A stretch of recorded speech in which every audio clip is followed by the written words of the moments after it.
इतिहासकार इंद्रजित सावंत यांना धमकी देताना छत्रपती शिवाजी महाराजांबाबत आक्षेपार्ह विधान केल्याप्रकरणी प्रशांत कोरटकर याला पोलिसांनी अटक केली। तसंच पोलीस कोठडीमध्ये त्याची सध्या कसून चौकशी सुरू आहे। प्रशांत कोरटकर याच्यावरून सध्या सत्ताधारी आणि विरोधकांमध्ये एकमेकांवर आरोप प्रत्यारोप सुरू असून कोरटकरला अटक झाली तेव्हा त्याच्यासोबत मुख्यमंत्र्यांच्या कार्यालयातले कर्मचारी होते असा सनसनाटी आरोप काँग्रेसचे प्रवक्ते अतुल लोंढे यांनी केलाय। मात्र भाजपकडून हे आरोप फेटाळून लावण्यात आलेत। तसंच भाजपने या प्रकरणाची तक्रारही केली आहे। या प्रकरणी भाजप आणि मुख्यमंत्री देवेंद्र फडणवीस यांच्यावर निशाणा साधताना अतुल लोंढे म्हणाले, आम्हाला मिळालेल्या माहितीनुसार प्रतीक पडवेकर हे मुख्यमंत्री देवेंद्र फडणवीस यांच्या कार्यालयात काम करणारे कर्मचारी प्रशांत कोरटकर सोबत होते। त्यांना जेव्हा अटक झाली तेव्हा ती अटक त्यांच्या सोबत झाली। कोरटकर सोबत कोल्हापूरचे पोलीस त्यांना घेऊन गेले, पण त्यांना का लपवून ठेवलंय, त्यांना का दाखवत नाहीयेत?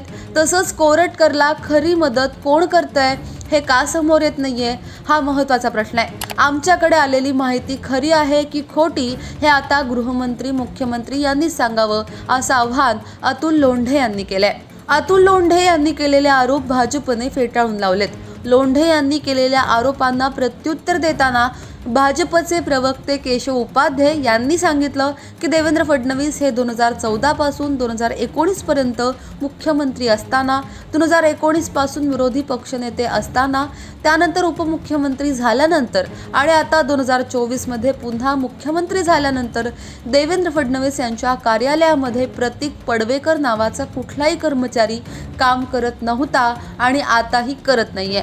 त्यामुळे काँग्रेसचं खोटारडेपणाचं हे वैशिष्ट्य आहे, तेच या वक्तव्यामधून अतुल लोंढे यांनी सिद्ध केलेलं आहे। खोटारडेपणा हा काँग्रेसच्या रक्तात आहे, हीच काँग्रेसची ओळख आहे, तेच काम काँग्रेसचे प्रवक्ते अतुल लोंढे करतायत। खरं म्हणजे कोरटकरला काँग्रेस शासित राज्यामध्ये तेलंगणात स्थान कसं मिळालं, लपायला जागा कशी मिळाली, कोणत्या काँग्रेसच्या पदाधिकाऱ्याच्या घरात त्याला ते राहायला मिळालं, याचा खुलासा अतुल लोंढेंनी करायला हवा। छत्रपती शिवाजी महाराजांबद्दल जो आकस काँग्रेसच्या मनात आहे तोच यावेळी दिसून येतो आणि म्हणूनच काँग्रेस शासित राज्यामध्ये कोरटकरला लपायला जागा मिळाली, काँग्रेस लोकप्रतिनिधीच्या घरी जागा मिळाली। त्याच्याबद्दल खुलासा करण्याऐवजी, बोलण्याऐवजी कोणीतरी प्रतीक नावाचा कोणीतरी म्हणे CM मध्ये काम करतो अशी थाप, खोटेपणा अतुल लोंढे सांगत आहेत। खरं म्हणजे प्रतीक पडवेकर नावाचा कोणताही माणूस 2014 पासून 2019 पर्यंत देवेंद्रजी मुख्यमंत्री होते, 19 नंतर पुढे ते विरोधी पक्षनेते होते, पुन्हा ते उपमुख्यमंत्री झाले आणि आता मुख्यमंत्री झालेत। या पूर्ण कालावधीमध्ये या नावाचा कोणताही माणूस CM मध्ये, मुख्यमंत्री कार्यालयामध्ये काम करत नाही, ही वस्तुस्थिती आहे।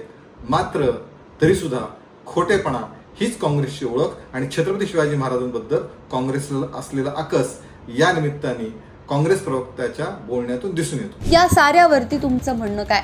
खाली कमेंट बॉक्समध्ये तुमच्या प्रतिक्रिया अवश्य नोंदवा।